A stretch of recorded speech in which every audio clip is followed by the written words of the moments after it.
bienvenue donc à cette rencontre avec Zal Batmanglij, créateur de The OA. On est hyper heureux de l'avoir avec nous. Ça a été un bonheur de l'avoir tout le long du festival puisqu'il était président du jury. Vous découvrirez le palmarès du jury ce soir lors de la cérémonie de clôture. Si vous avez vu The OA, vous savez que les œuvres de Zal sont des réunions de personnes qui ne se connaissent pas et qui forment une grande famille.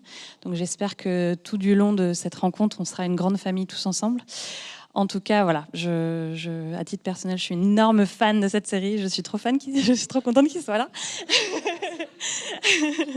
Et je vais appeler tout de suite sur scène Zal Batmanglij, le modérateur de cette séance Renan Cros et Élise Tommy qui va assurer la traduction. Bonjour. Hi Zal. Salut. On va tenter de faire un mélange de français et d'anglais parce que Zal comprend très bien le français. C'est vrai, tu comprends très bien le français? On va voir. Mais voilà, il y a Élise qui va tenter de traduire, de complémenter tout ça. On va essayer. Je suis en sandwich entre deux personnes qui parlent très vite, donc j'ai pitié.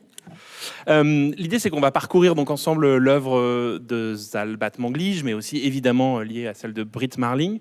Peut-être pour commencer, Zal, est-ce que quand on fait une œuvre aussi mystérieuse et qui justement pose plein de questions, on a très envie d'y répondre en public?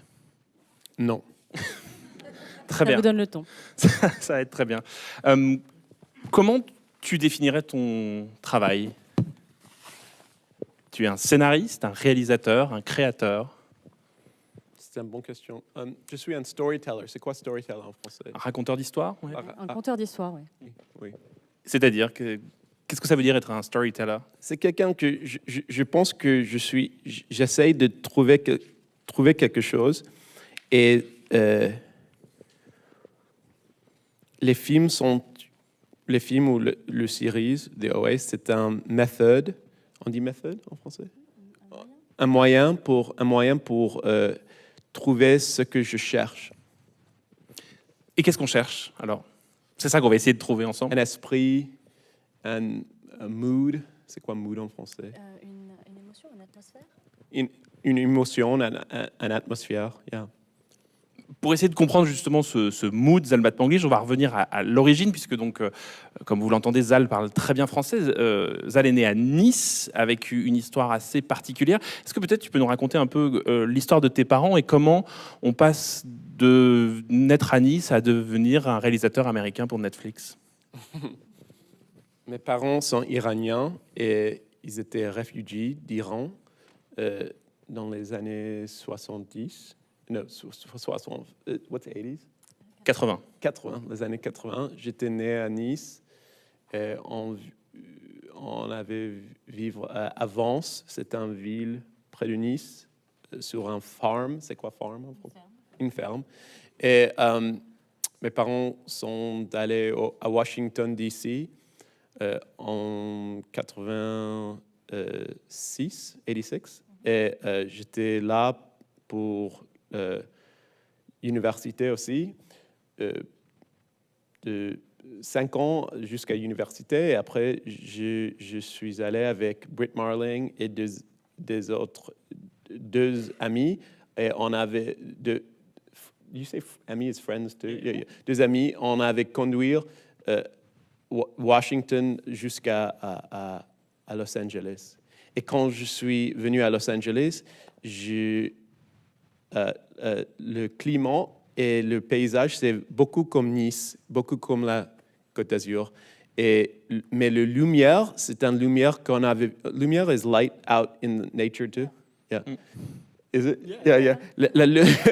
La lumière, c'est une lumière que j'avais connue toute ma vie parce que c'est la lumière les films d'Hollywood et les films qui sont tournés à Los Angeles. Et ça, c'est une lumière qui it's very inviting, c'est très invitant. C'est très invitant et c'est très invitant. Accueillant. Et j'avais I had the feeling, il y avait une connaissance que j'étais chez moi, j'avais retourné. J'avais l'impression que c'était familier en fait. Oui, et je suis retourné to the place of movies. So it was movies that I was coming to. Je revenais enfin au lieu des films et donc je revenais au film. Est-ce que l'histoire de tes parents a eu une influence sur ton envie de raconter des histoires? Est-ce que, à travers finalement tes personnages de misfits, de personnages qui cherchent leur place, c'est aussi l'histoire de tes parents que tu veux raconter? Oui, parce que si tu viens d'un pays comme l'Iran, que je suis jamais allé là, tu cherches ton endroit, ton home. C'est quoi home? Ton foyer. Ton foyer, toute ton vie, je crois. Et peut-être ça, c'est dans le travail, je ne sais pas. Tu as fait des études d'anthropologie au début. Alors la question, c'est comment on passe des études d'anthropologie à VOA? Est-ce qu'il y a une logique à avoir fait des études d'anthropologie pour raconter des histoires? Oui, parce que je pense que tous les films, les séries sont d'anthropologie. C'est-à-dire? Ouais, pour le OA, Britt et moi, on est allé partout dans les États-Unis pour voir des personnes en high school, en lycée, et voir comment des personnes dans cette ville qui... Je suis très content d'être ici à Bordeaux parce que Bordeaux, c'est si vieil, mais aux États-Unis, il y a beaucoup de villes c'est un Costco, un Walmart. Vous connaissez Walmart? C'est comme un très grand supermarché et il n'y a rien d'autre. Peut-être une église, mais rien d'autre. C'est vraiment incroyable. Il y a des restaurants qui sont tous des corporations. C'est tous des chaînes aussi. C'est tous des chaînes, exactement. C'est pas un... Il n'y a pas de soul, d'âme dans cet espace où on pense ça when we first get there. Quand on arrive là-bas, on ne trouve pas du tout d'âme. Mais ça, c'est pas vrai, parce que où il y a des personnes, il y a d'âme. Et c'est ce que on voulait parler de ça dans l'OA. C'est où l'âme de les high school boys qui sont who grew up in these spaces. Où se trouve l'âme des lycéens qui ont grandi dans ce genre de ville et d'environnement? Ça veut dire que, donc, des études d'anthropologie, tu as rencontré Mike Cale, qui a été très important dans une classe de philosophie. Donc, c'est des étapes comme ça successives. À quel moment on se décide à faire des films? Mike, il était un jeune punk et il était toujours avec son skateboard et il avait un l'air très cool et il voulait faire des films et moi je voulais faire des films et on a décidé de faire des films ensemble et ça a changé ma vie. Quelle est la place des films? Quelle a été la place des films dans ta vie? Tout de suite, tu as aimé faire des films, voir des films, regarder des films? Ça a tous commencé ici en France avec Club Dorothée. Ok. On lui doit beaucoup. C'est mes premières influences. Et je te jure, Donc, parce que quand j'étais petit et les personnes me demandaient ce que vous voulez faire quand j'avais 5 ans, 6 ans, ce que vous voulez faire quand j'ai grandi, je veux dire, oh, je veux amener Biomain aux États-Unis. Ça, c'était mon rêve quand j'étais petit. Et si j'avais faire ça, j'étais billionnaire maintenant, parce qu'ils ont fait ça et c'est très grand. Donc on peut vraiment dire que Dorothée est à l'origine de The OA? Oui, et beaucoup de temps, j'étais sur l'ordinateur et je te googlais Dorothée de voir si je pourrais, if I could cast her. Si je peux la caster pour mes Elle a joué dans un film de François Truffaut. Vraiment, je ne savais pas. Et tu connais des chansons de Dorothée? Oui, j'avais le petit record quand j'étais petit. Vous n'êtes pas venu pour rien déjà, on sait que Zal Batmanglij connaît Dorothée. À quel moment, avec Michael, donc vous vous êtes rencontrés, et puis vous avez fait un film, et puis Britt a vu ce film. À quel moment, est-ce que tu te souviens de la première fois que tu as rencontré Britt? Oui, le premier film que Mike et moi on avait fait, ça a gagné un prix dans l'université et j'étais sur un stage. Une scène pour la première fois, j'étais comme ça. Je regardais l'audience et il y avait une jeune fille, elle avait 17 ans et elle avait l'air de OA, l'air d'un ange, d'un ange. How do you say that? D'un ange. Et après, je veux parler à elle, mais j'étais trop shy. C'est quoi shy? Timide. Et elle m'a trouvé après une semaine et elle me demandait si elle pouvait travailler sur les films qu'on était en train de faire. C'est vraiment Brit qui s'est imposée à vous deux? Oui. Et comment on accueille dans un duo une fille pareille? Parce qu'elle était si intelligente. Je savais pas, je croyais qu'elle pouvait être une bonne actrice, mais je savais pas que c'était la personne plus intelligente dans notre université et dans mon vie. I didn't know that's who I was meeting. Vous avez donc commencé à travailler ensemble, à vous raconter des histoires, et ça a donné donc 2 films et une série qui s'appelle The OA. Avant de rentrer plus en détail, on va regarder un premier extrait, qui est un extrait de The OA, qui condense assez bien, comme une sorte de générique, en fait, de ce qu'on va discuter ensemble. Vous allez voir, c'est quasiment, dans le premier épisode de The OA, c'est une sorte de note d'intention de l'œuvre de Zal Batmanglij et de Brit Marling. C'est donc un extrait du premier épisode de The OA. Pour moi, cette scène est l'une des plus importantes, des plus impressionnantes que j'ai pu voir de ces 10 dernières années. Ça m'a fait un effet incroyable devant ma télévision. Comment on arrive à ça? Comment on crée ça? C'est quoi l'idée derrière cette scène d'introduction qui apparaît quand même quasiment au bout d'un tiers de l'épisode? 50 minutes. Ouais.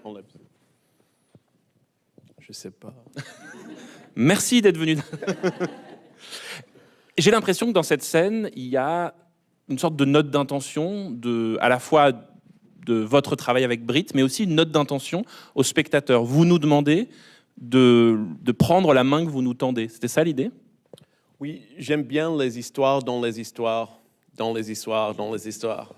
Et je crois que ça, c'est une idée assez intéressante et je voulais essayer de commencer à parler de ça. Ça, c'est le premier attempt de parler à ça.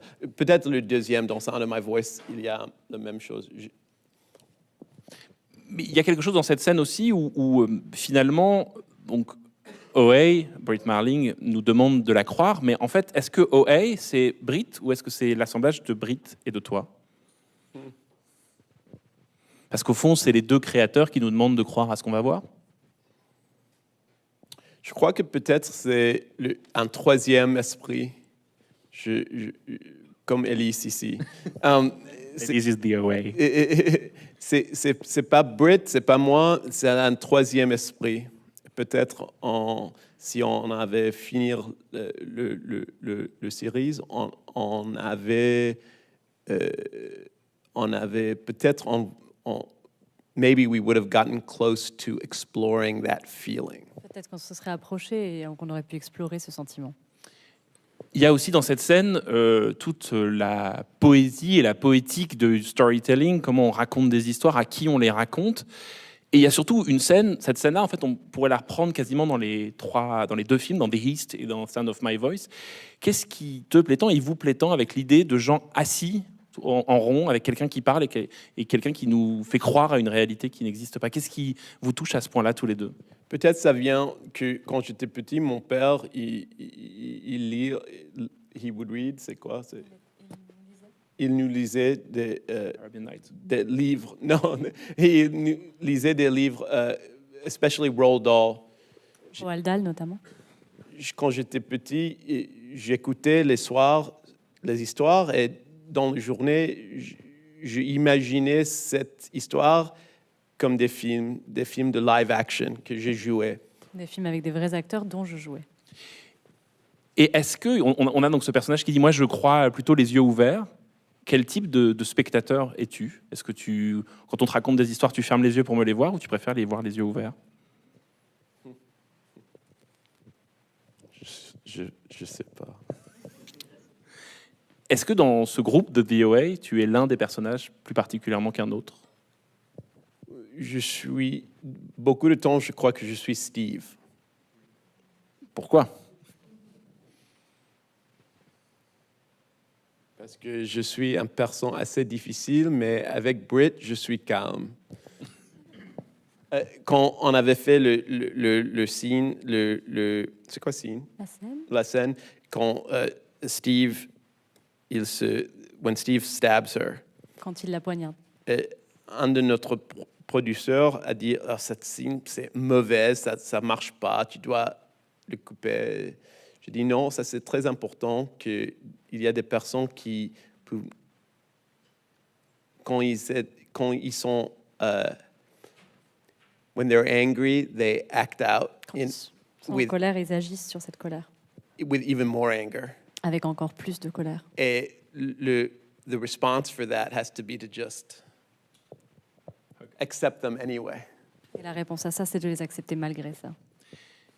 Il y a une référence pour moi dans votre travail, c'est les 1001 nuits, Arabian Nights. Sherazade, c'est un personnage très important pour vous deux avec Brit. Oui, je crois que oui. C'est l'histoire the idea of a story saving your life is an amazing idea, that your life depends on a story. L'idée même qu'une histoire puisse sauver une vie, que cette vie puisse dépendre d'une histoire, c'est une idée merveilleuse. Vous l'aviez lu, vous le lisiez? Non, mais je connais l'histoire, je pense que je connais l'histoire. Non, je n'ai jamais lu. La légende veut que dans votre chambre étudiante avec Brit, vous vous racontiez des histoires et vous vous racontiez vos rêves, c'est vrai? Oui, Sound of My Voice, c'est un rêve. Mais comment, enfin, d'où vient l'idée de se raconter ses rêves et ses histoires? Et on sent que c'était presque quelque chose de religieux avec vous tous les soirs. Vous vous racontiez vos histoires? Tous les matins. Tous les matins, oui. Quand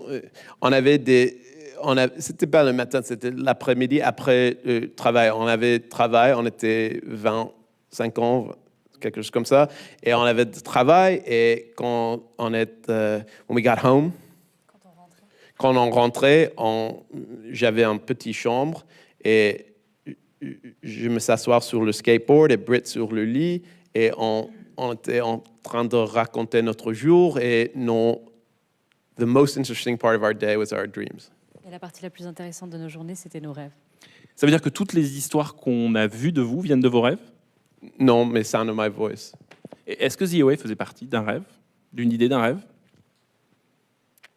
Parts of it. Des bouts de cette histoire, oui. Alors justement, Sound of My Voice, qui est votre premier long métrage, il y a eu un court métrage qui s'appelle The Recordist, juste avant. C'est un film très singulier que vous avez fait quasiment sans budget. Comment on se décide à passer tout d'un coup, à avoir une histoire qui tient le long métrage? Comment on choisit que c'est la bonne histoire pour commencer un film, un long métrage? Ça, c'est une très bonne idée. Question. I don't know how to answer it. Je ne sais pas y répondre. De temps en temps, il y a des idées that have their own power source. Il y a des idées de temps en temps qui ont leur propre source d'énergie. Speak a little slower. Me? Yeah, okay. They're like nuclear. They have nuclear power. You don't have to refill them with gas. Il y a une énergie nucléaire, vous n'avez pas besoin de lui redonner de l'énergie en plus. And de temps en temps, you're lucky enough to get one of those ideas or to grow one of those ideas. Et de temps en temps, on est assez chanceux pour recevoir une de ces idées ou pour en fait pouvoir faire pousser une idée comme celle-là. Et cette idée, elle vient donc d'un rêve de Brit, c'est ça? Elle rêvait elle venait du futur. C'était ton rêve? Mon rêve que j'avais dit que we were getting tied up, blindfolded, being led to a house, another house, and then going down the steps of a basement. And then Brit continued the story. She said, in the basement, there are all these people, and they're praying, and they're all in white, and they're allergic to the time period. And then a door opens, and I said, a woman walks out, and she says she's carrying an oxygen mask. And I said, she tells them that she's from the future. So. Non, c'est mon rêve au départ. C'est moi qui dis, dans le rêve, on nous met un bandeau sur les yeux, on nous attache les poignets, on doit descendre les escaliers vers la cave d'une maison. Et puis là, Brit continue, elle dit oui, et dans la cave, il y a des gens qui sont en train de prier, qui sont habillés en noir, en blanc, qui sont allergiques à l'atmosphère, à l'air extérieur. Et je continue, oui, et du coup, il y a une femme qui sort de cette chambre, et dans la chambre, elle tire avec elle une bouteille d'oxygène, et c'est comme ça qu'on construit. Ça veut dire que écrire un film, au départ, c'est un jeu entre vous, à savoir qui va raconter l'histoire la plus longue? pour ce film, on avait fait ça. On va voir un extrait de Sound of My Voice. Pour ceux qui n'auraient pas eu la chance de voir le film projeté lors du festival, c'est donc une sorte d'enquête, plus ou moins quasi-documentaire, sur une secte autour d'une femme qui prétend venir du futur. Et la scène en question, les gens sont regroupés autour d'elle et il leur demande une preuve qu'elle vient du futur et elle va chanter une chanson qui vient du futur ou pas. Un extrait de Sound of My Voice. Cette scène, elle est très spécial. Je l'ai coupé juste avant la suite. Est-ce que tu veux nous dire ce qui se passe après ou tu veux garder le mystère? Non, you can tell. Juste après, en fait, on découvre que cette chanson, en fait, c'est une chanson des Cranberries. Et donc, on ne croit plus à ce qu'on voit. C'était ça l'idée. C'était qu'on croit que cette chanson vient du futur et puis que tout d'un coup, on n'y croit plus du tout. Dans les audiences américaines, beaucoup de personnes commencent à rire. Il y a, quand on a montré ce film à MoMA, c'est un musée à New York City, et c'était le garde de sécurité qui a commencé à rire, la première ligne, et tout le monde était si, they were so aghast, you know. Ils étaient très agacés. Mais then they realized slowly que c'était pas un chanson de futur, mais c'était The Cranberries, et tout le monde a commencé à rire. Et je croyais que ça, c'était quelque chose de très magical. Mais ça veut dire que cette scène, on doit en rire. Enfin, est-ce que l'idée, c'est que le public connaissait déjà cette chanson et donc on comprend qu'il y a une supercherie, qu'il y a un truc qui n'est pas vrai? Ou est-ce qu'au contraire, et c'est ce qu'elle explique le personnage de Brit après, c'est que cette chanson du passé ne veut pas forcément dire qu'elle ne soit pas une chanson du futur? Mais il y a c'est très clair en français. Mais... Il y a beaucoup de choses qui sont passées, qui deviennent très populaires many years later. Bien plus tard, plusieurs années après. Mais alors, moi, je voudrais une réponse. Est-ce que le personnage ici vient ou pas du futur, selon Zal Batmanglij? Il y a un très défini answer. C'est quoi answer? Une réponse. Réponse, mais je veux pas te dire. Est-ce qu'on pourrait avoir un indice, une réponse, something like for a clue for the audience? Il y a beaucoup de clues quand je vois, quand j'avais vu le film pour la première fois en 10 ans, et je vois que Brit's performance est si calibrée avec beaucoup de clues. Oui, si Je vous regardez, invite il y a de plein voir une autre fois. Je vous invite à le revoir donc. Hein. Et justement, la performance de Brit, comment on filme sa meilleure amie, because it's your best friend. Comment on filme sa meilleure amie? Comment on la regarde? Well, Mike et Britt étaient une couple. Ils habitaient upstairs, c'est quoi? En haut. Oui. En haut. Dessus. Et moi, j'habitais downstairs. Et on habitait ensemble pour 5 ans. Et quand Mike a vu ce film à Sundance pour la première fois, il avait dit, j'ai jamais vu Britt comme ça, scary, parce qu'elle peut être Terrifiant. très méchante dans le scénario. Et pour moi, c'était pas Britt, c'était quelqu'un d'autre, c'était Maggie. Et c'était très facile de recevoir Maggie. C'était plus dur sur quelque chose comme The OA parce qu'on a tourné pour 5 mois et c'était triste d'avoir ton best friend n'est pas là. Ça veut dire que sur un tournage, c'est plus Brit, c'est le personnage, toujours, tout de suite. Et justement, moi j'ai toujours l'impression, enfin, j'ai rarement vu un réalisateur filmer aussi bien une actrice. Il y a presque un rapport, on va dire, cinématographiquement amoureux, c'est ça? Je crois que oui. Et aussi, ça c'est le premier film de le DOP, chef de photographie de Rachel Morrison. Je crois que Rachel Morrison a beaucoup aimé Brit aussi. Et elle est la première femme qui était nominée pour un Oscar en cinématographie. Et justement, la réception de ce film a eu une sorte de buzz énorme. Et c'était quoi? Ça allait trop vite? Vous avez eu peur avec Brit? Vous êtes devenue la sensation indépendante américaine? Quand on tournait ce film avec des appareils réflexifs, photographiques, Des réflexes numériques. numériques, c'est ça, avec des Canon 7D, on fait ce film pour 60,000 euros? 60,000 euros? 70. 60 or 70? 60, 70, yeah. $70,000 maybe? No, 70,000 euros. Oh, no, less euros. Euros is stronger than Beaucoup peu d'argent en fait. Yeah, Donc, c'est moins très de peu d'argent. 60 000, moins de 60 000 euros. J'ai jamais pensé que personne va voir ce film dans une big screen. I mean, Un grand écran. à Bordeaux, j'ai jamais pensé que. Surtout pas à Bordeaux. I mean, j'ai jamais pensé qu'on jouait à Sundance parce que tu sais, quand on était si pauvres quand on tournait ce film qu'on a fait le montage. Excuse mon français. On a fait. Switch in English if you. Non, mais j'aime parler en français. On a fait le montage sur un ordinateur iMac. Vous connaissez l'iMac? Et on n'avait pas d'argent pour l'iMac. Aux États-Unis, tu as 14 jours pour le return. Pour le renvoyer. Pour le retourner. Et le 13e jour, je conduis et Britt, elle est allée retourner le thing. Et après un autre 13 jours, Britt conduire et je retournais. Et on avait fait 4 Apple Store et après un Best Buy. Et on n'avait rien et je voulais a date to end the editing.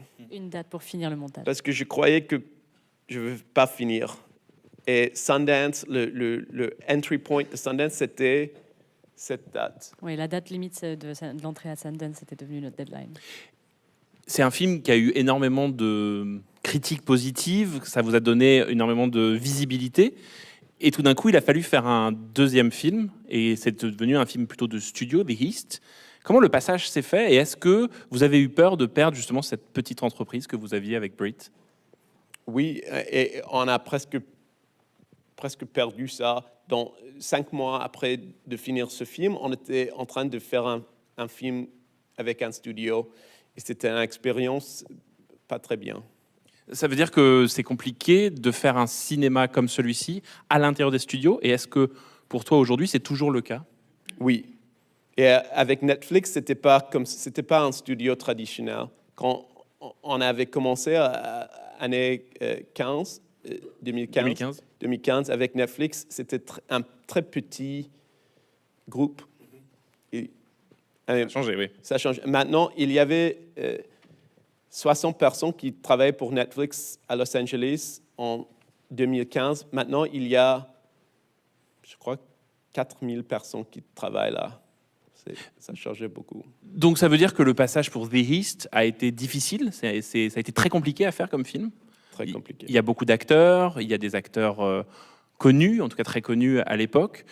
Quel souvenir tu gardes de ce film, The Heist? What's the question?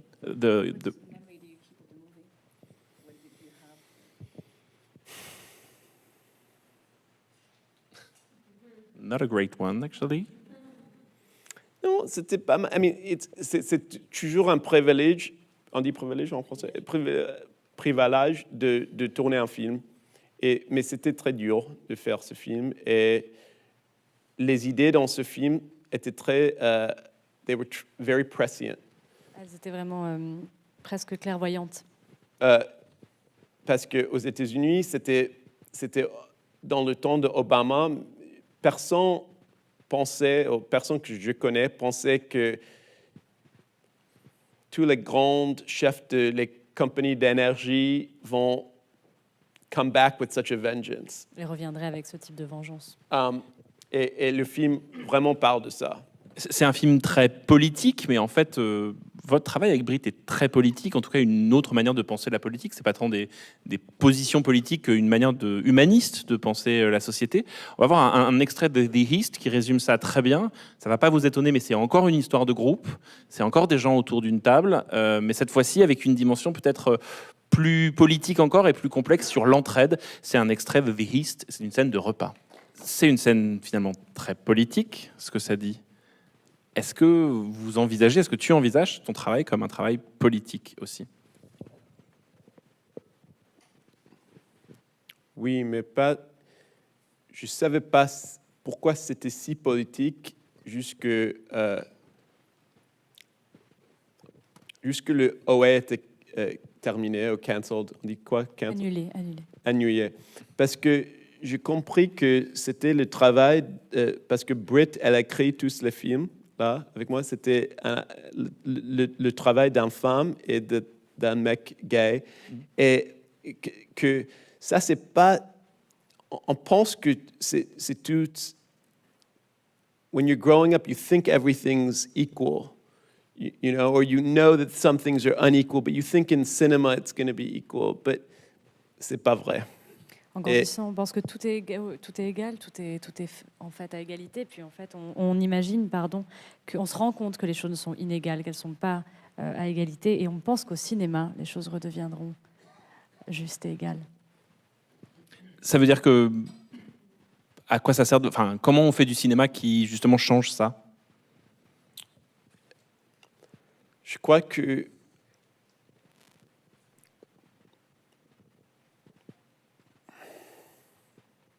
je sais pas. Mais est-ce que c'était aussi l'optique de faire The Hiss, qui est un film donc sur les lobbies toxiques, sur l'environnement, sur aussi des groupuscules, et qui justement est un film où la frontière entre le bien et le mal est toujours très fine. Est-ce que c'est ça aussi de faire un film politique, c'est d'amener de la nuance?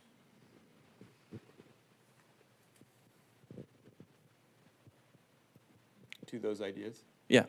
Oui, je crois que Parasite est un exemple très fort d'un film qui était... C'est un film qui comprend... I'm going to switch to English. It's a film that understands the power of genre to sort of relax you and then to give you what we all need, which is a wake-up call. And sometimes the wake-up call is just to understand the complete unfairness of the world we live in. And I think that Britt and I have also been interested in those kinds of things. I mean, we'll probably never hit the Parasite level. I think very few people will. But that's that same idea of mixing in genre, but also something punk, something anti-establishment. Je pense que c'est l'idée que vous retrouvez dans Parasite et du coup, qui est évidemment sans prétendre être à son niveau. C'est un film qui en comprend le pouvoir du film de genre pour vous détendre, pour vous mettre à son niveau et subitement qui vous donne en fait qui vous tire la sonnette d'alarme. Et la sonnette d'alarme que vous avez besoin d'écouter, d'entendre à ce moment-là, c'est vraiment l'inégalité profonde qui existe dans ce monde. Et c'est une idée à laquelle Britt et moi sommes vraiment attachés. Et même si on n'est pas du tout au même niveau que le film, je pense que c'est cette idée aussi de mixer le genre et quelque chose de plus punk aussi dans nos films. Quel est le premier film de genre, quel est le premier film de science-fiction, parce que c'est de ça aussi dont il s'agit, qui t'a marqué? Pour moi, c'est une combinaison de The Best of Hollywood. C'est les films de Terminator de James Cameron et le film de Krzysztof Kieślowski comme La double vie de Véronique ou Rouge. But La double vie de Véronique et Terminator, ils ont beaucoup de... Pour moi, quand j'avais 14 ans, j'ai vu les deux films, il y avait beaucoup de overlap. C'est quoi overlap? Point commun. Point commun pour moi. Ça veut dire que donc Kieślowski et James Cameron, c'est le même univers pour toi? Pour moi. On peut peut-être développer, parce que je pense que tout le monde se pose la question. C'est-à-dire, c'est quoi, c'est le voyage pour dans moi, le temps? c'est naturel. J'avais 14 ans, j'ai vu un film et un autre. Je ne savais pas tous les... I didn't know all the hierarchies of cinema. Je ne connaissais pas du tout les hiérarchies dans le cinéma. Pour moi, c'était deux films. Je ne savais pas qu'un était Polish, French, Polonais, so chic. français. Et James Cameron n'était pas... Pour moi, c'était des histoires. D'où l'envie de faire pareil, un cinéma qui soit à la fois du côté du cinéma d'auteur et puis de la pop culture. Oui. Et est-ce que c'est si facile à faire? Non. Merci. On peut en avoir un peu plus. Pourquoi c'est si compliqué? Parce que beaucoup de fois, you run the risk of having neither. Et tu prends le risque très souvent de n'avoir aucun des deux. Et lequel des deux tu voudrais être le plus proche? Film d'auteur ou film pop culture? Neither. Aucun des deux. Je me suis toujours demandé si X-Files avait été une très grande influence pour vous deux, parce que J'avais trop peur de voir X-Files quand j'étais petit. jamais vu X-Files. J'ai jamais vu un horror film in my life. Je n'ai jamais vu un film d'horreur. Et pourtant, il y a des scènes d'horreur dans VOA, il y a des scènes... Comment ça marche là? Comment on fait pour réaliser des films d'horreur, des films de science-fiction sans aimer ça? Good luck. Bonne chance. Il y a aussi des prises de position écologistes dans vos films, il y a des prises de position humanistes. Forcément, on va parler de l'Amérique de Trump. Est-ce qu'aujourd'hui, c'est compliqué d'être un réalisateur avec une vision aussi précise et une vision aussi humaniste aussi forte et de continuer à faire des films qui s'adressent à toute l'Amérique? Et est-ce que, autre question pendant que tu réfléchis, est-ce que VOA est un show qui s'adresse à toute l'Amérique? Aujourd'hui, je crois que toutes les personnes qui tournent des films, faire des films pour tout le monde. C'est pas seulement Amérique ou France ou tout ça, c'est pour tout le monde maintenant. Et ça, c'est quelque chose de très nouveau, je crois. Avec Netflix, on voit ça. Tu peux aller dedans Netflix et voir, and you can see your show being watched around the world. You know, with all the lights of all over the world as they're watching it. I mean, c'est incroyable ça. Quand tu vas sur Netflix, maintenant, tu peux voir la carte et tu peux voir les petites lumières partout dans le monde, là où la série est en train d'être visionnée. Et ça change la manière d'écrire pour Netflix? Ça change la manière de vivre. C'est-à-dire? Que on est dans un monde, c'est pas, the borders are going to slowly fall apart. Et les frontières vont décliner progressivement. Mais ça veut dire que dans ce travail d'écriture, maintenant, tu t'adresses au monde entier. On n'écrit pas une série pour, je sais pas, l'Amérique, l'Europe. On écrit pour le monde entier. Et c'est comme ça qu'on l'a en tête. Ça, that's the goal. C'est le but. Mais juste, I mean, probably going to fail most of the time, you On know. va probablement échouer la plupart du temps. Mais est-ce que VOA a eu un impact aussi fort partout aux États-Unis, ou est-ce que c'est plutôt une série pour un certain type de public? Et est-ce que tu imagines, en tout cas, le public de VOA quand tu l'écris? Un peu plus que... Je savais pas quand on avait fait une série pour Netflix. Je voulais faire une série parce que je voulais dire une histoire longue, un film long. Le OA, la première saison de série de OA, c'est un film de 8 heures. Et je voulais faire ça et je savais pas que Netflix, je pouvais pas comprendre what 130 million potential subscribers meant. Je ne pouvais même pas entendre et concevoir ce que ça voulait dire d'avoir 130 millions de personnes abonnées à Netflix.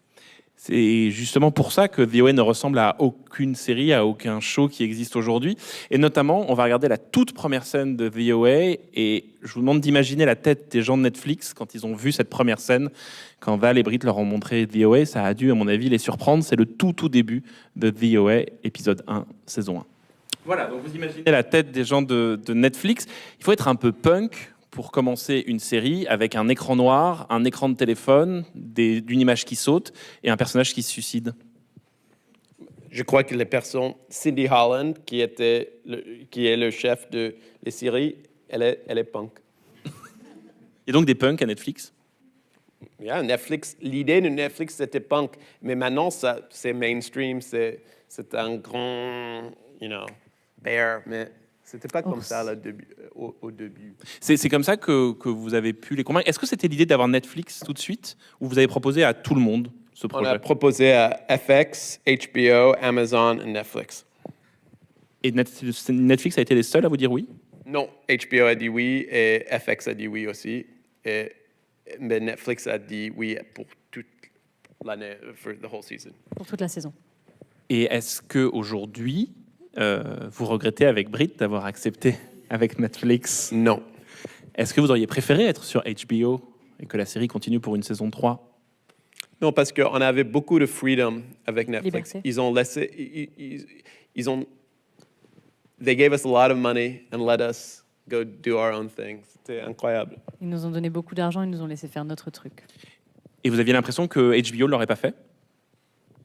HBO, I think, would have changed the story, which maybe would make it even more popular. but it would not make it this singular item. I think that OA is a singular moment in time that you couldn't make that show today. Et je pense qu'ils auraient probablement changé des aspects de l'histoire qui auraient rendu l'histoire moins singulière, parce que OA, c'est vraiment un moment particulier de cette histoire, et c'est ça qui le change aussi. Pourquoi OA, c'est plus possible aujourd'hui? Parce que il y avait an economic shift in Netflix came in, they were excited by exciting ideas. They just took chances. They weren't thinking about, you know, Il y avait viewership. Stranger Things hadn't come out yet. It hadn't even been pitched yet, you know.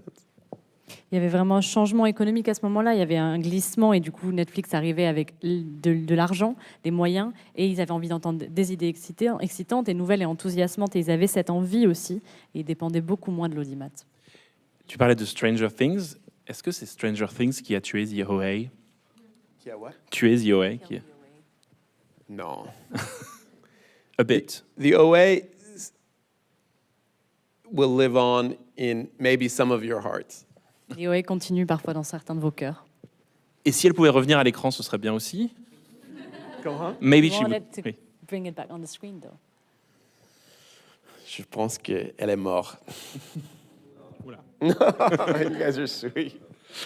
Il y a une tradition là depuis quelques jours en France de grands réalisateurs qui viennent dire du mal en France des films Marvel. Est-ce que tu peux nous dire quelque chose de bien ou de positif sur Marvel? Parce que Coppola a dit des trucs horribles sur Marvel, Scorsese aussi. Qu'est-ce que tu en penses? Quand j'étais petit, après les années de Club Dorothée, quand je suis allé aux États-Unis, j'étais obsédé avec des X-Men et des comics. Et quand ils m'ont demandé ce que tu veux faire when you're grown up, et j'avais 13 ans ou 12 ans, j'ai dit, je veux faire un film de X-Men. So, pour moi, c'était toujours un rêve. Mais maintenant, les films de Marvel sont... c'est pas quelque chose que je veux faire. Je veux faire des nouveaux comics, nouveaux idées de mythes. Des mythes, de nouveaux mythes. Et quand tu vois Damon Lindelof qui lance hier soir Watchmen, c'est ça que tu as envie de faire aujourd'hui? Non, Pas de série de super-héros, pas de film de super-héros? non. Parce que les super-héros comme X-Men ou comme Batman ou Superman ou Watchmen, tout ça, c'est des super-héros for the past, pour le passé. Et aujourd'hui, en 1919, en 1920, on a besoin des super-héros. En 2019 et 2020. 2000, sorry. Pardon. On a besoin de super-héros. Vraiment, on a besoin de super-héros. On a besoin des histoires grandes qui ont des personnes qui ont une moralité claire. On dit ça en français? You mean clear principles? Yeah. Oui, d'avoir ces principes moraux très définis. Mais est-ce que pour toi, The OA, c'était ton œuvre de super-héros? Non. C'était vraiment un fever dream. Un rêve enfiévré.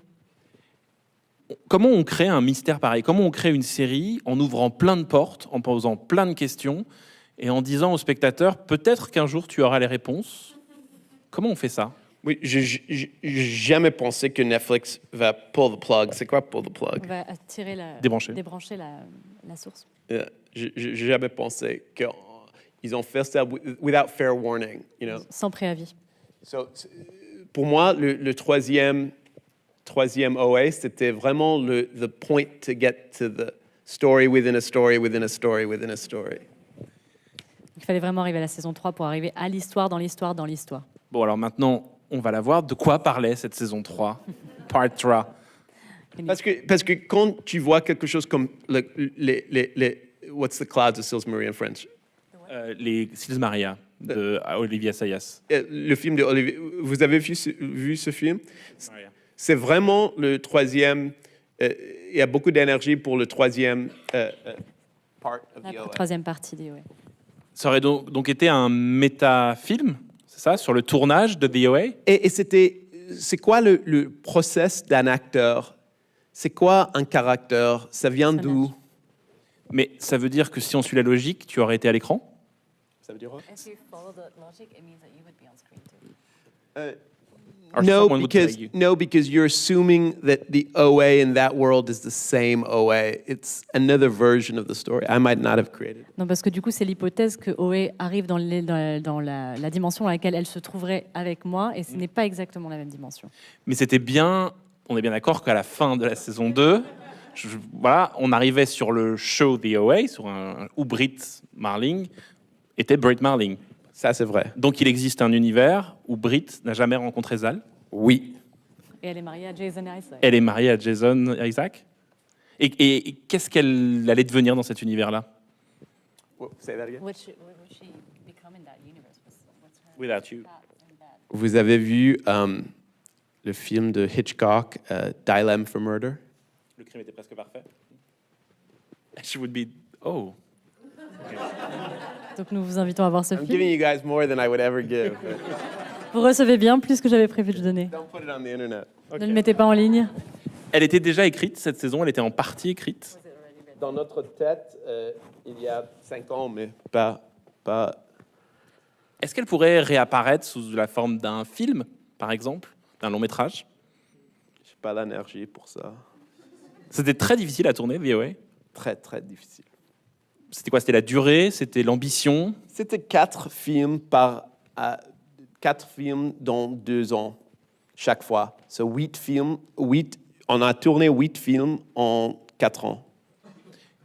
Et vous avez, avec Brie, vous avez donné les clés parfois à la réalisation à d'autres gens, notamment Andrew Hay. Comment vous avez choisi ces différents réalisateurs? C'est des gens qui appartiennent à l'univers? Well, on voulait faire tout, mais Brit, she was supposed to direct that episode 3.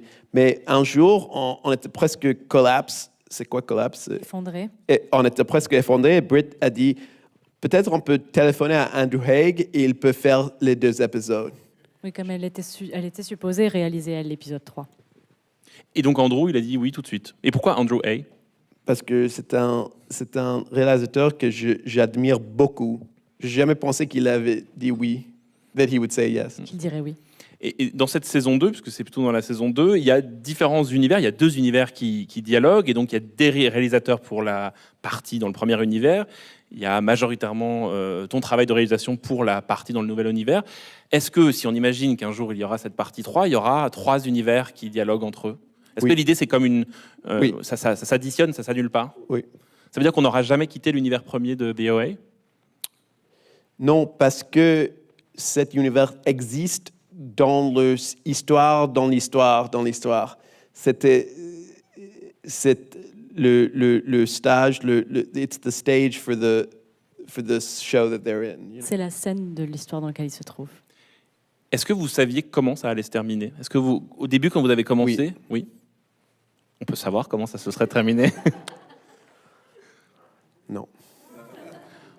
Un petit truc? Non? Est-ce que ça se serait bien terminé? Je sais pas. Ok. Il y a quelque chose d'incroyable dans cette série, c'est que c'est une série qui parle de la communauté, qui parle des gens qui se rassemblent pour qu'on leur raconte des histoires, et que c'est exactement ce qui s'est passé. Le show est presque prophétique. Elle a créé des communautés et des gens se sont rassemblés, notamment ils sont là, pour défendre cette série VOA, et notamment autour d'une danse très importante dont on va voir un extrait. C'est, alors pour ceux qui n'auraient pas vu VOA, quasiment la fin de la saison 1, une scène très importante, très émouvante, dont on... Oh, I'm so embarrassed to watch. Je voudrais qu'on décrypte ensemble cette scène. Donc on va regarder la fin quasiment de la saison 1 de VOA et la scène de danse. Et après, peut-être Zal nous exécutera 2-3 mouvements de danse. I don't know them at all. Cette scène est extrêmement émouvante. Et est-ce que tu pourrais nous expliquer pourquoi et comment on arrive à créer ce moment suspendu, un peu comme l'ouverture de VOA, ce moment suspendu où on n'arrive même plus à comprendre pourquoi on est submergé par l'émotion? Je crois qu'on ne peut pas voir cette clip without context. Sans on a contexte. besoin 7 heures pour arriver là. So, quand on regarde without context, c'est quoi? Sans contexte. Sans contexte, c'est plus dur de comprendre pourquoi c'est si... Émouvant. Pourquoi ça marche, je crois. C'est ce que permet la série télé aujourd'hui, c'est justement de prendre son temps et d'arriver... Est-ce que vous avez fait la saison 1 de The OA pour cette scène-là? Ouais. parce que c'est une scène je ne pouvais pas te dire cette scène avec des mots et je ne pouvais pas écrire un livre de cette scène. J'ai besoin de toute la runway. De toute la longueur. Quel est le sens pour toi de cette scène? Qu'est-ce qu'elle dit profondément? Une fois, j'ai entendu Tarantino parler de violence sur cinéma. Il dit que violence est uniquement cinématique parce qu'on ne peut pas écrire la violence comme on peut le montrer sur le cinéma, sur le screen. Et je croyais qu'il avait beaucoup de raisons, mais j'aime pas la violence. Et pour moi, je voulais trouver quelque chose qui était uniquement cinématique, qui était the opposite, l'opposé de violence. C'est aussi un acte de croyance totale, Tout à fait. comme un saut de foi. C'est fou, une croyance fou. Et comment on arrive à filmer ça? Comment Parce que si on la raconte aux gens, cette scène, elle est un peu étrange. C'est des gens qui dansent pour empêcher un mass shooter. Comment on arrive à rendre ça émouvant en termes de montage, de mise en scène? Est-ce que tu t'es posé cette question-là? Est-ce que tu as eu peur du ridicule, par exemple? Maintenant, je sais que beaucoup de personnes ridiculent cette scène, mais quand je tournais le scene, quand on a pensé de le scene, j'ai jamais pensé de ça. Et j'aime bien cette naïveté, j'aime bien cette... ça, c'est vraiment... that's really what it's like to work. Netflix created that safe space. You know, we were able to work and make something that, would be very hard to make in any other environment. C'est vraiment ce que Netflix permet, c'est-à-dire cet environnement qui nous permet vraiment de s'épanouir et de faire quelque chose qui aurait été très difficile de réaliser dans aucun autre environnement. D'où est venue l'idée de cette danse et de ces mouvements? Comment? C'est pas l'exact mouvement, mais l'idée, depuis que j'avais 20 ans, l'idée des mouvements qui peuvent ouvrir une porte d'une autre dimension, une autre understanding of reality. Une autre entente, une autre réalisation de la réalité. Ça vient de quelque chose, je crois, ancien. C'est-à-dire de quelque chose de profondément en toi? Non, ancien de l'histoire humanité, des idées que on est seulement des animaux et on a les yeux, the mouth, and we can move. I mean, c'est tout. On n'a pas beaucoup a brain. On n'a qu'une bouche et des mouvements finalement. Et comment on présente cette scène à des acteurs en leur disant vous allez danser une scène avec des... Parce que they had to practice for 4 months to be able to just do that part, and they're not even that good at it. It took them 4 months, so for them it's very hard to do those movements. Imaginez, ils ont dû quand même s'entraîner pendant 4 mois pour réaliser cette scène, et même au bout de 4 mois, moi je trouve qu'ils sont pas si bons. Donc, Et tu as essayé de la faire, cette danse? Jamais. Et pourquoi? Enfin, quand on passe de fin de partie 1, puisque tu ne veux pas qu'on appelle ça des saisons, mais des parties, pourquoi? Comment? Pourquoi? Parce que pour moi, c'était un film. C'était pas une série de télé. Maintenant, c'est Stranger Things a fait la même chose. Et maintenant, beaucoup de personnes disent Parts. Mais c'était la première fois qu'on avait fait ça. Mais pourquoi? Parce que c'est quoi? C'est pas bien d'être une série télé? Non, mais c'est le deuxième série de OA, c'est pas cette... It's not this mise en scène, it's not this world, it's not this cinematographer. Ça change pour chaque part. So, I wanted that separation. Et je voulais cette séparation. C'est des styles différents même. Vous parliez notamment avec Britt d'une bibliothèque dans laquelle chaque partie serait un livre qu'on lirait. C'est ça l'idée? The OA, c'est une sorte de bibliothèque. That's a nice idea. That's yours. Oh, really? I don't remember. Je me souviens pas d'avoir dit ça. Justement, cette saison 2, cette partie 2, pardon, est-ce que vous l'avez abordée avec la même sérénité que la partie 1? Parce que maintenant, tout le monde attendait la suite et on l'a attendu longtemps, cette suite. Were we calm? On travaillait chaque jour pour 12 heures chaque jour pour 2 ans. On ne pensait pas à personne, on pensait seulement à l'histoire, à the story. Mais vous saviez déjà à la fin de la partie 1 qu'il y aurait une partie 2? 1 mois après. Et tout de suite, vous vous êtes mis à écrire. Est-ce que ça a pris plus de temps d'écrire la partie 2 que la partie 1? Non, 2 ans pour chaque. Et cette partie 2, qui est plutôt un film noir, qui va vraiment très loin, elle est aussi sous influence David Lynch. Est-ce que David Lynch est une influence énorme? Oui, beaucoup. Et est-ce que vous deviez faire lire les scénarios à Netflix avant, ou pas du tout? Ils vous ont laissé libre? Parce que je voudrais savoir la réaction. L'idée pour le part 2, Yeah. for season 2. Un jour, les execs de Netflix sont venus chez nous et on avait... We told them the story.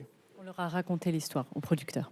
Et quelle tête a fait Avec l'octopus et tout. Quelle tête a fait la personne de poulpe et Netflix?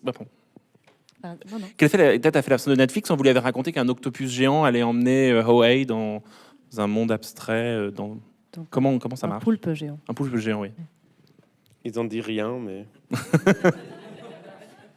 Mais comment on a cette idée-là?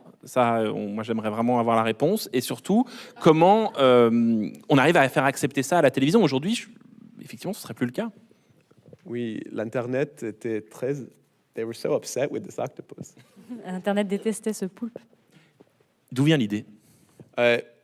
Britt et moi, on était en train de lire un livre sur l'intelligence d'octopus. On dit poulpes. octopus? Poulpe. Poop. Non, non, vas-y. Poop. Poulpe. Poop. Poulpe. Poop. Or pieuvre. I can't say either. Octopus. Ils ont leur what's brain? Cerveau. Leurs cerveaux sont dans tous ces 8 mains. Does that make sense? Les tentacules. Les cerveaux des pieuvres sont jusque dans leurs tentacules. So, ils savent pas la différence entre touching and feeling. C'est pour nous, I touch this, it takes me a second to feel it. Il y a une différence pour nous entre toucher et ressentir, pas chez les pieuvres. Et puis, il y a aussi toute une partie de l'imagerie érotique autour de la pieuvre. Est-ce que c'est ça aussi que vous aviez en tête? Est-ce que parfois, il y a des références étonnantes, esthétiques, que vous aviez en tête pour cette saison 2, qui est encore plus complexe que la saison 1? Peut-être in the film noir genre, there is an erotic quality to it. But then this time we wanted the femme fatale to have agency, to have her own power rather than just be a prop. Cette fois, oui, bien sûr, il y a l'esthétique du film noir, mais à notre manière. C'est-à-dire que dans notre film noir, il fallait que le personnage féminin ait la capacité d'agir et sa propre autonomie.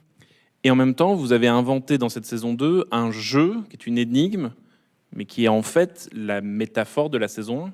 C'est-à-dire l'idée, c'est que vous commentiez les effets de la saison 1 dans la saison 2. C'était ça l'idée? Oui, c'était un moyen de parler de Netflix et de le downside. C'est quoi downside? Les mauvais côtés.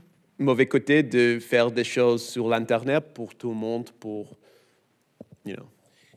Et on parle dans cette saison 2 du médium et de l'ingénieur, qui sont des personnages dans une maison. Est-ce que c'est vous deux? Qui est le médium et qui est l'ingénieur? Je crois que de temps en temps, moi je suis le médium et Britt est l'ingénieur, et de temps en temps, elle est le médium et je suis l'ingénieur. Et est-ce que dans cette saison 2, on sait donc que lors de l'annonce de l'annulation, les gens ont cru que c'était un hoax, quelque chose de faux. Ça vous a surpris avec Britt de voir que les gens ne vous croyaient même plus, que vous aviez tellement flouté la fonction entre la croyance, la réalité, l'histoire, que en fait on n'arrivait même plus à vous croire? It was a neat feeling. C'est quoi neat? C'était Très agréable. Ouais, c'est pas agréable. C'était un feeling intéressant, assez intéressant de voir une histoire que we were part of writing enter the world and just leave us. C'était great. La manière dont cette histoire qu'on avait écrite et participé à écrire, en fait, qui nous quittait et entrait au monde. Dans la série, Zendaya dit à un moment le jeu est devenu réel, the game has become IRL. C'est ça l'idée aujourd'hui? C'est que VOA est devenue dans la réalité, elle existe malgré vous? On va voir. Ok, on va voir. Je n'en saurai pas plus. Si vous avez des questions pour Zal, c'est le moment. Levez la main. The question of the public. Oui. Il y a un micro qui va. Ouais, peut-être Est-ce que on c'est pourrait possible de baisser voir un tout petit peu la scène, parce qu'on voit pas du coup les gens qui nous posent des questions? Bonjour, déjà merci pour tout ça, très intéressant. Moi j'ai plus une question sur le processus d'écriture. Enfin, comment, de manière fonctionnelle, à deux, on arrive à écrire tout ça? Est-ce qu'il y a est-ce que vous aviez une méthode entre vous? Est-ce que tu pourrais nous en parler un petit peu plus? Sur le OA ou tout notre... Plutôt The OA, surtout à cause de On la avait masse. une writer's room, on dit en anglais. C'est une chambre des écrits. C'est plutôt Writer's room. writer's room, ouais, c'est Et collectif. on avait des playwrights qui nous avaient... who helped us. Qui nous ont aidés, des écrivains de théâtre. Mais vraiment, la structure et l'histoire, c'est quelque chose que moi et Britt, on avait fait. Et je crois que c'est les 18 ans qu'on est ensemble, que les 18 ans... No, it's the 18 years that give us the ability to be able to write something 400 pages in one summer. Et c'est plutôt les 18 ans que l'on a passé ensemble qui nous permettent en fait d'écrire ensemble et de pondre 400 pages en un été.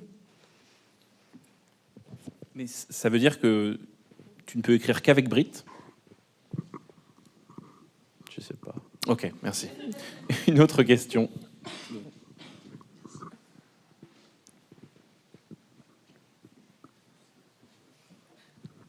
Vous avez commencé en disant « Je viens d'un pays où je ne suis jamais allé.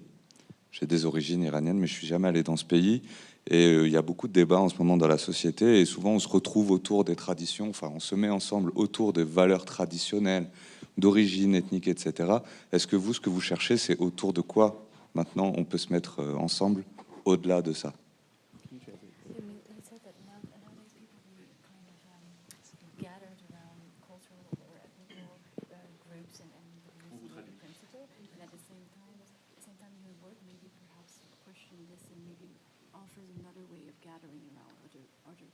Oui, je crois que la science-fiction a toujours fait ça. Que beaucoup de femmes comme Octavia Butler ou Ursula Le Guin ont imaginé un autre way of being, Une autre manière d'être. une autre manière d'être, un third path, un troisième chemin. Et le science-fiction, it allows you to talk about these things without... when you're from neither here nor there, it gives you a troisième chemin. Et la science-fiction, ça te permet de parler de ces choses-là, même si tu ne viens ni d'ici ni de là-bas, ça te donne une troisième voie. Et il y a une histoire avec tout ça de science-fiction. There's a history to it. Il y a vraiment un passé, il y a vraiment une tradition de science-fiction comme ça. Une autre question, oui. Le micro vient à vous. Quelque part. J'avais une question parce que vous disiez sur Sound of My Voice, du coup vous étiez un budget très réduit et c'était vraiment une petite équipe, et sur The Away pas du tout. Est-ce que vous aspirez à refaire des films en équipe réduite et alors pas forcément une question de budget, mais vraiment avec les gens que vous connaissez et avec lesquels vous aimez travailler? Quand je vois American Honey, je veux travailler avec pas une équipe de tout. Et quand je vois Interstellar, je veux travailler avec 200 personnes. Ça change.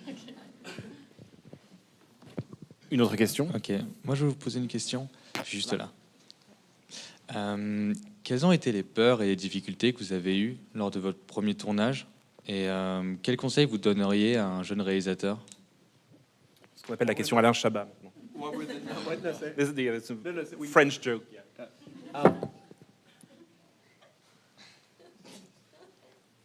Vous voulez que je répète ou pas? Non, je pense. C'est difficile parce que il y a 10 ans que j'avais fait mon premier film. Beaucoup a changé à 10 ans, dans 10 ans. Beaucoup a changé. So, mon advice to you, mon conseil, c'est it's expired. Il est obsolète maintenant. Oh, quand même un conseil. Ouais, un conseil au moins, s'il te plaît. Un. Le conseil pour faire un film maintenant. Vous avez dû être stressé, peut-être vous avez eu beaucoup de peur ou... J'imagine, de toute façon, on a un énorme stress, non? Même je pas. pensais pas. I didn't think it was a big deal, so I didn't have any fear because I didn't think what I was doing was at all important. Je ne pensais pas que c'était un grand projet, donc je n'avais aucune peur puisque je ne pensais pas du tout que ce serait important. Et pour moi, c'est marché comme ça. Quand les deux mecs, les frères qui ont fait Stranger Things, ils sont mes amis et on a travaillé sur une série ensemble qui s'appelle Wayward Pines. Et on avait reçu notre série de Netflix en le même mois. Et chaque mois, on prend dîner ensemble. Et un jour, je crois le 6e mois, ils m'ont dit Netflix, il n'aime pas le nom Stranger, il n'aime pas le nom Montauk. C'était Montauk le projet. On doit changer le nom. Je dis that sucks, you know. Et ils ont dit notre idée c'est pour Stranger Things. Et je dis ça c'est un nom très bête. It's not a good name. Mais ils ont dit que on va faire les 2 plus grands projets sur Netflix. Et j'ai dit non, moi, je veux faire quelque chose obscur et de mon cœur. Et ils voulaient faire le plus grand projet sur Netflix. Et maintenant, c'est le plus grand projet sur Netflix. So, ce que tu penses ou ce que tu veux, peut-être va devenir and you should watch out for that. You should proceed with caution. Il faut vraiment agir avec précaution. Mais ça veut dire que si tu es si proche donc, des frères Duffer, on peut imaginer Zal Batmanglij à la réalisation d'un ou 2 épisodes de Stranger Things?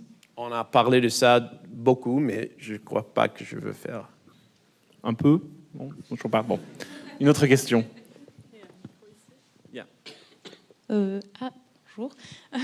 Déjà, merci beaucoup pour ce que vous faites. Je trouve que c'est, du moins The OA, c'est vraiment une série hyper, je trouve très spirituelle et c'est ce qui manque énormément à l'écran, je trouve. Et je voulais savoir si vous avez déjà d'autres projets qui sont en route, soit avec Brit ou même seul ou avec d'autres. Mon projet, c'est d'être là avec vous, maman. Mais au niveau visuel et cinématographique, est-ce que vous avez déjà d'autres idées?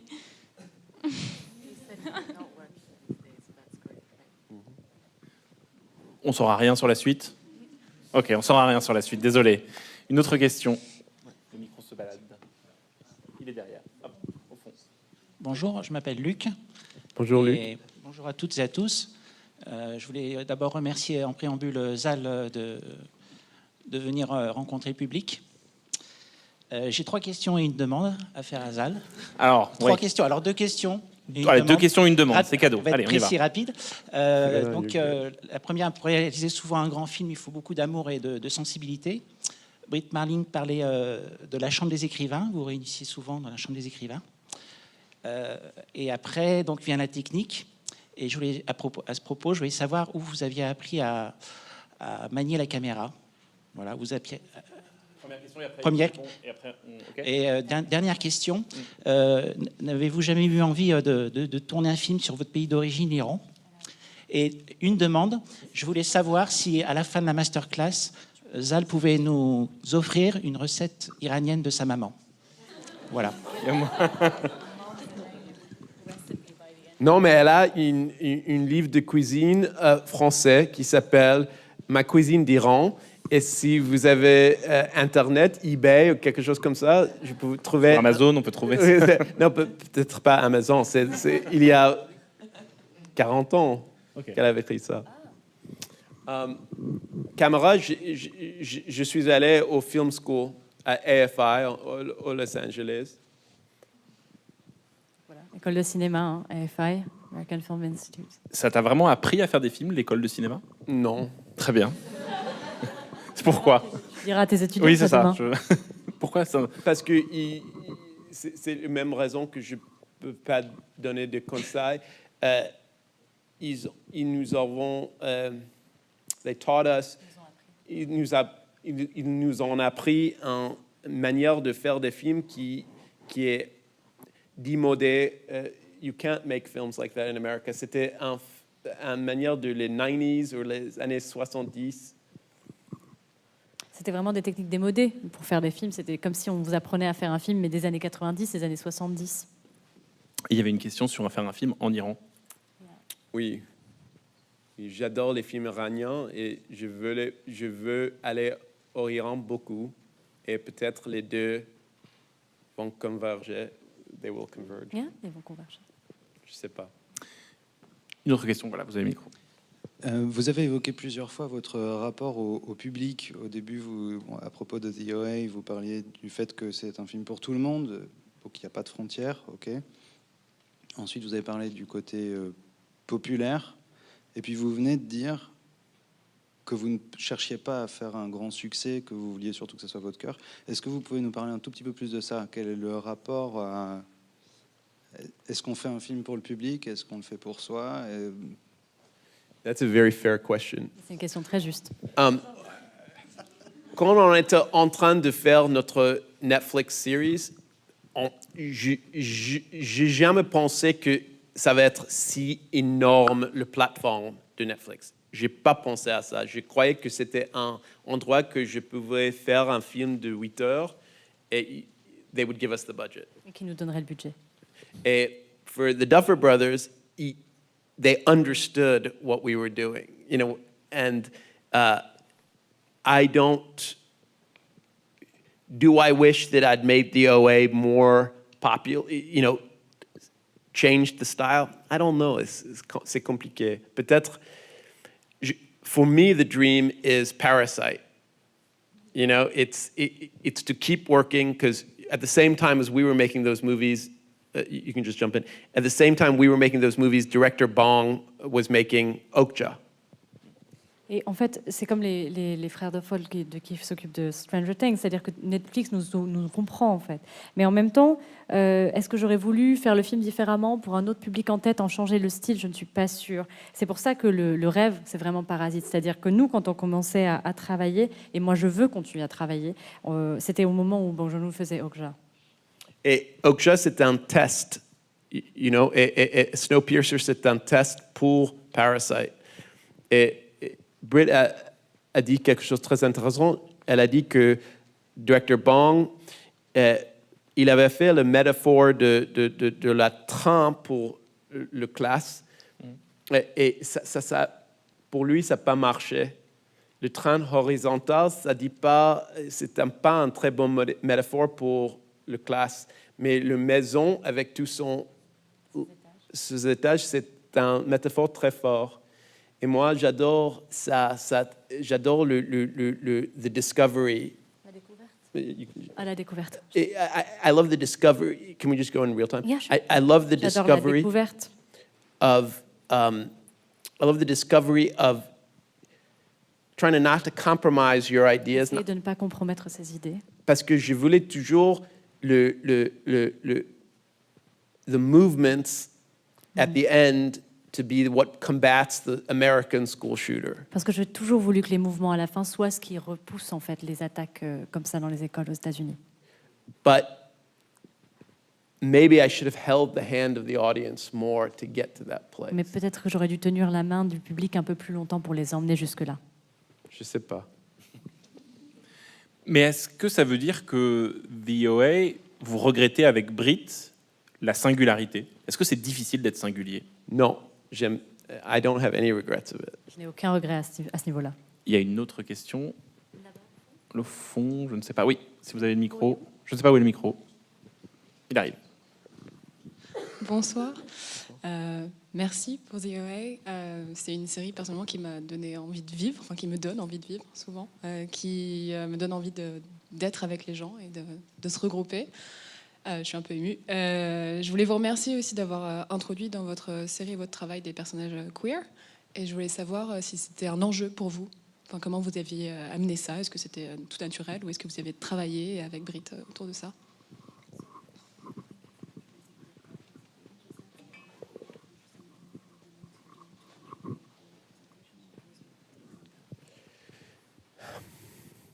Pour nous, c'était très naturel. Donc, quand vous avez vu le signe de The East, quand il mangeait avec les soupes, un des caractères était transgender, mais le studio Fox at the dernier moment, ils ont they cut that out. Ils ont coupé la partie où il apparaît.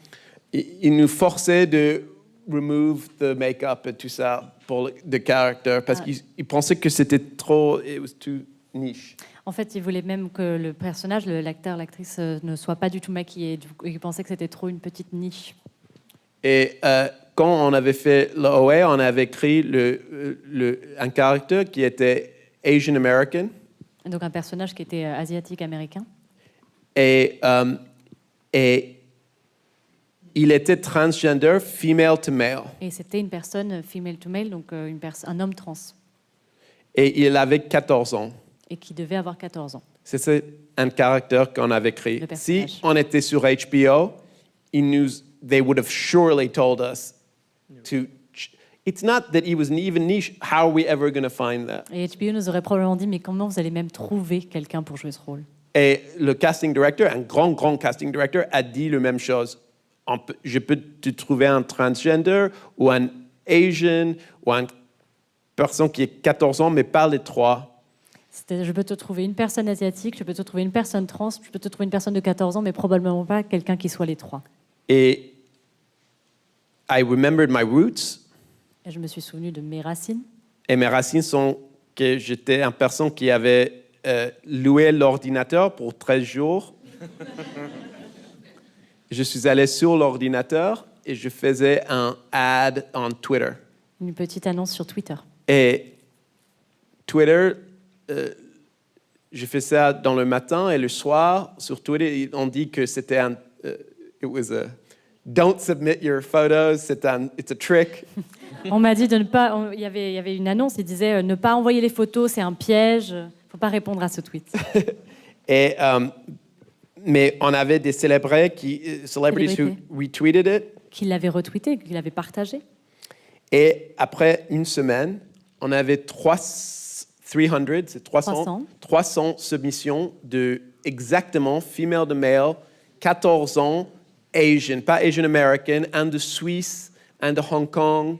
Et on avait trouvé Ian Alexander, qui avait 14 ans en Lynchburg, Virginia, avec des parents hyper chrétiens et hyper républicains, très rouges.